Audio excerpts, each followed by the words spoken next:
Tere merelaeka vaatajad, on 23. juuni 2026 ja me oleme Raplas maakaitsepäeval Tammemäel ja praegu tuleb just Eesti Vabariigi president siia maakaitsepäevale.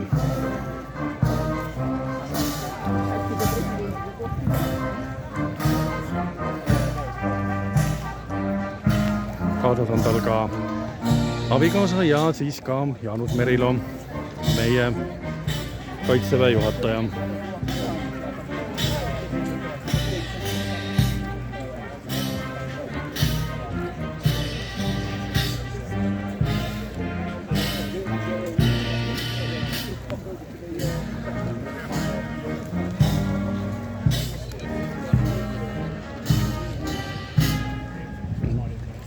Aga me vaatame siin nüüd veel ringi ja siis toome teieni täna ka uue video ja vaatame, mis siis siin täna veel sündima hakkab.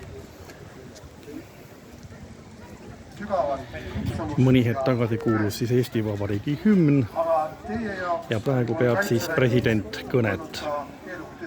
Olgu öeldud, et see on tema viimane kõne, presidendi ametiaeg, siis temal saab läbi. Ja kes järgmine aasta kõnet peab, ei tea veel. Meie tänase kaitseväed ja kandsid Eesti riiki läbi selle taastamisraskuste. Teised kindlustasid ja kaasajastasid kaitseväge ning aitasid viia Eesti NATO liikmeks.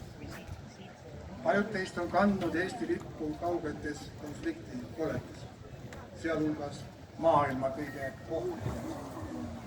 Kahjuks on teie read sellel teel kandnud ka kaotusi. Olete saanud haavata ning kaotanud relvarendi. Jäägu mälestus hukkunud. Aga president peab nüüd kõnet edasi ja meie lähme ka edasi vaatama, mis siin on. Ja siin on meie Briti liitlased punastes vormides. Eemal on ka laigulises vormis multikamos. Ja siin inimesed pildistavad omavahel.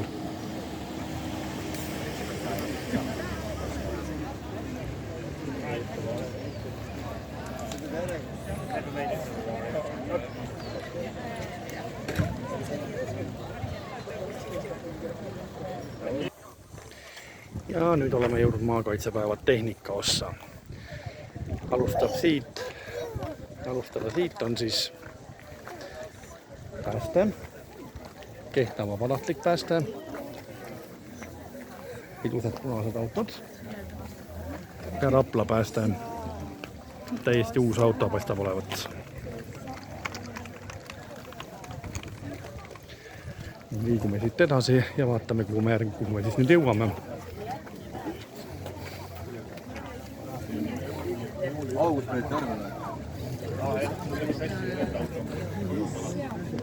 Siin veel Rapla autosid. Ja tõenäoliselt nüüd on siin juba midagi politseilikku. Ja ongi näete politsei veekahur.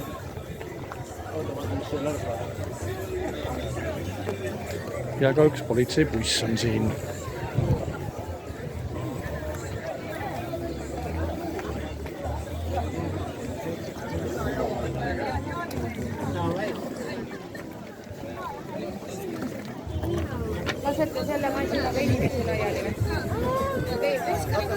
Nii.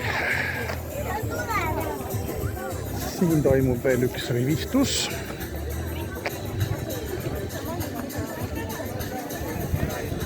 Ja nüüd suurem sõjatehnika on siis siinsamas. Brittide Challenger. Ja lähme vaatame nüüd seal ka meie enda kaitseväe uut tehnikat. Me käime nagu teie jälgides. Nii, Haimars. Meie viimase aja ost ja meie täiendus. 6-lasuline kassett ja ka Ukrainas ennast väga hästi näidanud masin. Ja siin kõrval meie enda üle-eelmine aasta Türgist ostetud soomusauto. ning selle kõrval omakorda soomustransportöör, ka Türgi oma.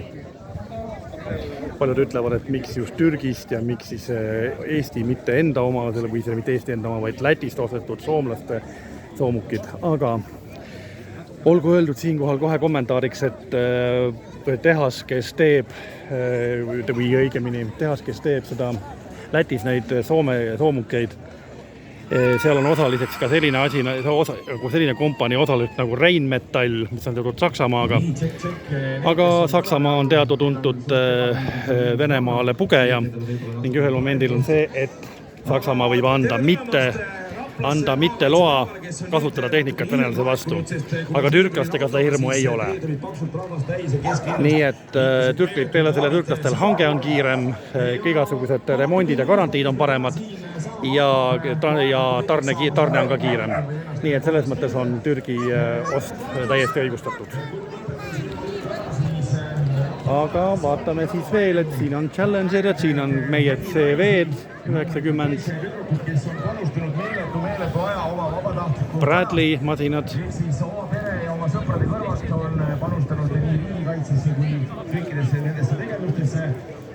Ja seal kaugemal siin paistab ka meie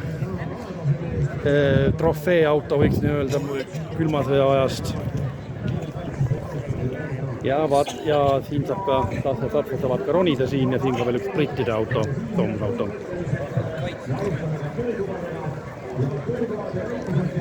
Aga liigume edasi ja vaatame, mis meil järgmiseks tuleb. Ja tehnikas siis veel on siin ka siis lahinguteenindustoetus, brittide oma. Ja kaugem ja seal veidi veel eemal on siis igasugused platvormsõidukid, mis veavad ära siis soomustehnikat siit, sest tankid ainult üksinda sõita ei saa linnatänavatel. Aga paistavad siit nüüd ka veel töötoad, nii et ja telgid, et lähme siis vaatama, mis seal toimub. Sellest siinkohal me ka siis ülekande lõpetame. Aitäh, et meid vaatasite ja kohtume taas järgmises videotes.